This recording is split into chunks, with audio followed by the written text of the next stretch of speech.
শেরপুরে টানা বৃষ্টি আর উজান থেকে নেমে আসা পাহাড়ি ঢলে প্লাবিত ৩ উপজেলা নিম্নাঞ্চলের সবশেষ পরিস্থিতি জানাতে যুক্ত হচ্ছেন সহকর্মী শাকিল মুরাদ।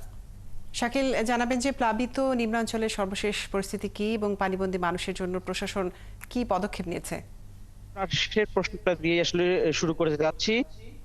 গতকাল সন্ধ্যা থেকে জেলা প্রশাসনের একটি টিম আসলে দুর্গত মানুষদের মাঝে কিন্তু আসলে শুকনো খাবার ও প্রয়োজনীয় ঔষধ সহ এগুলো বিতরণ করছে।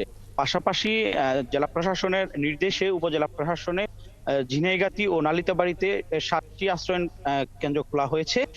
এছাড়া আমরা দেখেছি গতকালকে কিছুটা পানি কমলেও গেল রাতে কিন্তু থেমে থেমে বৃষ্টি হওয়ার ফলে কিন্তু নিম্নাঞ্চলের বেশিরভাগ এলাকা, নতুন নতুন এলাকাগুলো প্লাবিত হচ্ছে। আমরা কথা বলেছি কৃষি বিভাগের সঙ্গে। কৃষি বিভাগ জানিয়েছে যে এখন পর্যন্ত শেরপুর জেলায় প্রায় 17,000 হেক্টর জমির আমন ও বুড়ো আমন ধানের কিন্তু আসলে পানিতে নিমজ্জিত রয়েছে। পাশাপাশি 600 হেক্টর আগাম শীতকালীন সবজি কিন্তু আসলে পানিতে নিমজ্জিত রয়েছে। এছাড়া শত শত পুকুর থেকে কিন্তু আসলে মাছ বেরিয়ে গেছে।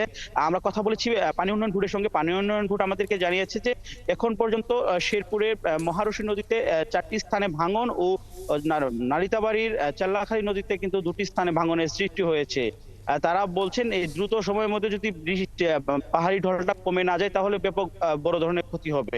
এছাড়া আমরা জেলা প্রশাসন কথা বলেছি। জেলা প্রশাসন জানিয়েছেন যে কি পরিমাণ আসলে ক্ষয়ক্ষতি হচ্ছে তা নিরূপণের জন্য একটি তদন্ত কমিটি গঠন করা হয়েছে।